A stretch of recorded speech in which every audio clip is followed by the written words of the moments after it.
Ассаляму алейкум, сіздермен мен Айжан Айтқалиқызы. Бүгін сіздермен үй жағдайында езілмейтін дана-дана болып шығатын макаронды жасайтын боламыз. Ең алдымен етімізді осылай турап су құйып, жеке бір ыдыста бұқтырып аламыз, суы тартылғанша. Яғни еттеріңіз жұмсақ болу керек. Енді майымызды қыздырып, оған осы пиязымызды өздеріңіз көргендей саласыздар да, жақсылап қуыратын боласыздар. Пияздарыңыз сарғайып, әдемі болып қуыру керек, сонда дәмі тамақтың ерекше болып шығады. Пиязымыз қуырылып біткеннен кейін етімізді саламыз. Етіміз біздің пісіп тұр, жұмсақ болып тұр, сондықтан көп қуырудың қажеті жоқ. Осыдан кейін картопты қосамыз. Өзіңіздің қалауыңызша тағы да көкөністер қоссаңыздар болады. Томат пастасын қосамын. Осылай үлкен қасықпен бір қасық қостым.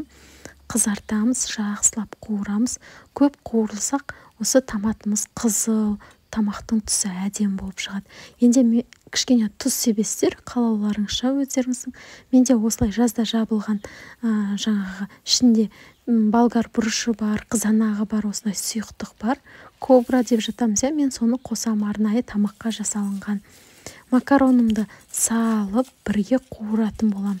Сіздер де осылай істеп көріңіздер. Тамақтарыңыз дәмді, езілмей, дана-дана болып әдемі болып шығады. Қайнап тұрған су құямын. Суды құйған кезде өздеріңіз байқайсыздар, міне үстінен кішкене 1-2 сантиметрде асып тұрса жеткілікті.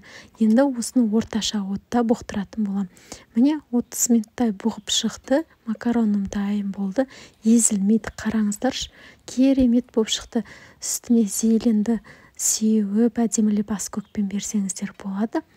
Міне қараңыздаршы, сочный болып шықты, дәмі дегеннен де ерекше ғой.